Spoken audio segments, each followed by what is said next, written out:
Kim Chu, patuloy na kinabibiliban hindi lang ng mga fans, pati na din ng kanyang mga showbiz friends. Kim Pao Kiligan, Paolo Avellino, nagpakilig sa Ultra Mega Expo 2024. Muling pagbango ng pangalan ni Gerald Anderson sa publiko. Dahil nga ba kay Kim Chu?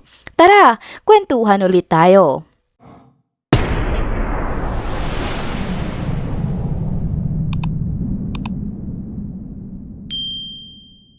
Hello mga ka-trenders! Welcome back muli sa ating channel. Kung bago pa lamang kayo dito, huwag nang kalimutang mag-like, mag-subscribe at i-hit na din ang notification bell para lagi kayong updated sa mga balitang trending at napapanahon.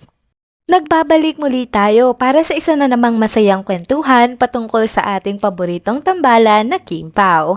Ngayon ay pag-uusapan natin ang paglipana ng mga papuri sa ating chinita princess na si Kim Chu mula sa mga kasamahan niya sa industriya ng show business. Patuloy na lumalakas ang kanyang suporta hindi lang mula sa fans, kundi pati na rin sa mga kaibigan at kasamahan niya sa trabaho. Unahin na natin ang mga kasama niyang host sa noontime show na kinabibilangan niya, ang It's a Showtime. Sa isang nakakaaliw na post ni Jugs Lugueta, nag-upload siya ng larawan kasama sina Kim Chu at Ogie Alcacid. Ang nasabing mga larawan ay kuha mismo sa studio ng It's a Showtime at may caption pa itong "With our superstar friend at chinita princess." Agad na nagkomento naman si Ogie Alcacid sa post na ito at sinabing, "Yes indeed, at chinita princess." Kitang-kita ang pagmamahal at suporta ng kanyang mga kaibigan sa show na buong pusong tinuturing si Kim bilang kanilang superstar. Sa lahat nga kasi ng proyekto na ginagampanan ni Kim Chu ay palagi niyang pinapamalas ang kanyang talento at masayahing personalidad na kinagigiliwan naman ng lahat. Kaya hindi na nakapagtataka na mahal siya ng madlang people, lalong-lalo na ng mga kasamahan niya sa industriya. Ganito rin ang tema ng Instagram post ni Darla Soler, na kilalang malapit na kaibigan at kasamahan ni Kim sa ABS-CBN. Si Darla ay unang nakilala ng publiko bilang writer at host at siya rin ang behind-the-scenes na kaibigan ng maraming artista. Nag-post siya ng larawan nila ni Kim at sinamahan ito na nakaka-touch na caption. "May superstar Miga at chinita princess. Outstanding Asian star yan. So proud of you, Miga. Catch her sizzling pandar later. Live on #RoadToASAP30. Talagang damang-dama ang pagmamalaki ni Darla sa kanyang kaibigang si Kim na hindi lang outstanding sa entablado kundi maging sa kanyang pakikitungo sa mga kaibigan at kasamahan. Hindi rin nagpahuli ang icon at award-winning actress na si Miss Gladys Reyes, nakilala sa kanyang mahuhusay na pagganap sa mga drama at bilang isa sa mga batikang aktres ng bansa. Nagpost si Miss Gladys ng larawan nila ni Kim na nakuha mula sa It's a Showtime noong siya ay nag-judge sa Ka-Lookalike, isang segment ng programa. Sa kanyang caption, ipinahayag niya ang kanyang paghanga kay Kim Chu. Sabi niya, "Congratulations again, Kim at chinita princess, for a well-deserved international award. Kim Chu is one of the nicest and most respectful people I have worked with. Though we haven't worked on an acting project together, every time I see her in Showtime, she always has this sweetest smile, very charming indeed."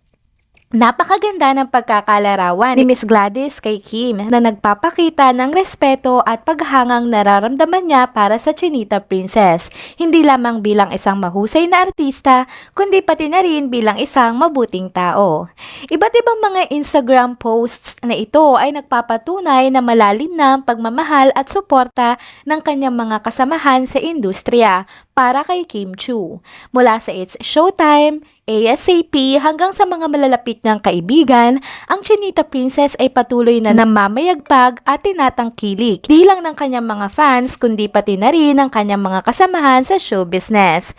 Walang duda, si Kim Chu ay isa ng kinikilalang superstar ng kanyang henerasyon at talagang deserving siya sa bawat papuring natatanggap niya. Para naman sa pangalawang topic ng ating video update, pag-usapan naman natin ang trending na work engagement ni Paolo Avellino kasama si Vong Navarro sa Ultra Mega Expo 2024. Naging mainit na usapan sa social media ang event na ito, lalo na ang mga kaganapang naganap habang nag-host nga ng event sina Paolo at Vong.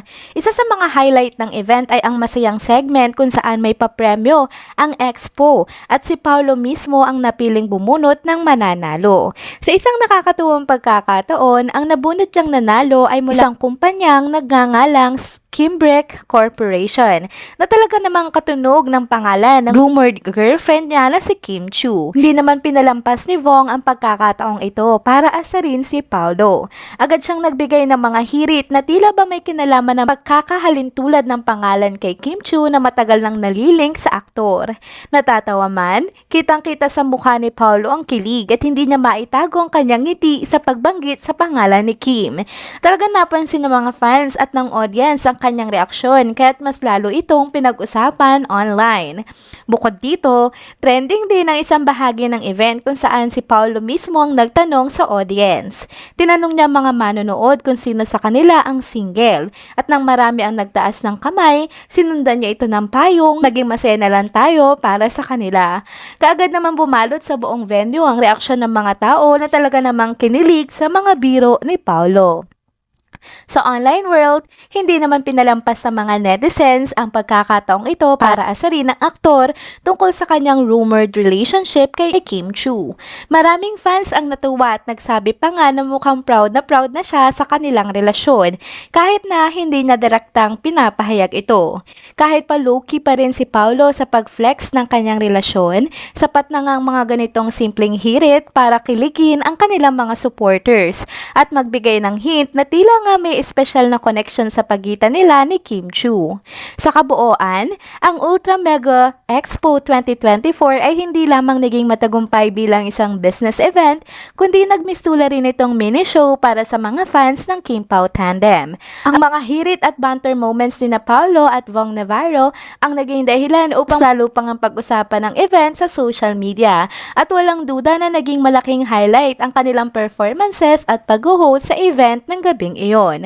Narito naman tayo sa huling bahagi ng ating video update at nais naming ibahagi ang ilang mahalagang impormasyon na connected pa rin sa ating chinita princess sa si Kim Chu. Ngunit sa pagkakataong ito, madako muna tayo isa sa kanyang mga ex-boyfriend na si Gerald Anderson. Napansin kasi ng mga netizens kamakailan ang tila pagbibigay pansin muli kay Gerald Anderson. Simula na maghiwalay kasi sila ni Kim Chu, tila hindi na siya nakawala sa mga negatibong komento ng mga bashers.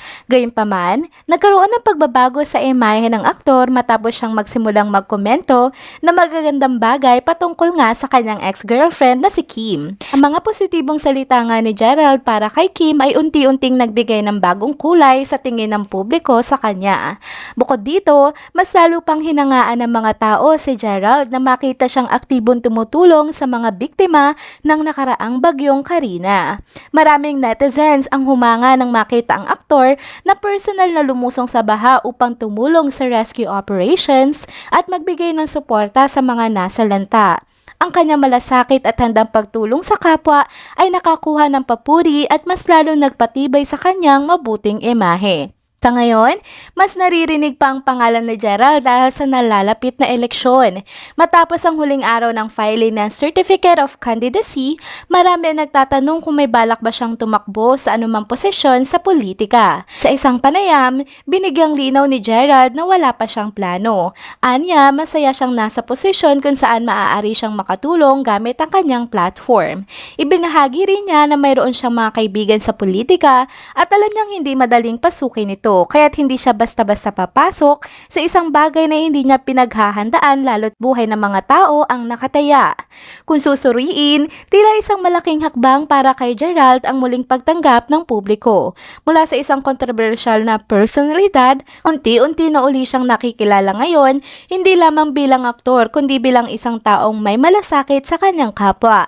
Marami pang maaaring maganap sa kanyang karera lalo na't patuloy siyang bumabangon at mas maraming tao ang nakakakita na ng kanyang mabuting puso.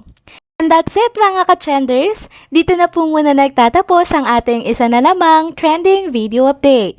Salamat sa inyong pagsubaybay at pagsama sa akin hanggang sa dulo ng video na ito. Pero bago kayo umalis, huwag niyo pong kalimutang mag-like, mag-subscribe at i-hit na din ang notification bell para lagi kayong updated sa mga balitang trending at napapanahon. See you on my next one. Paalam!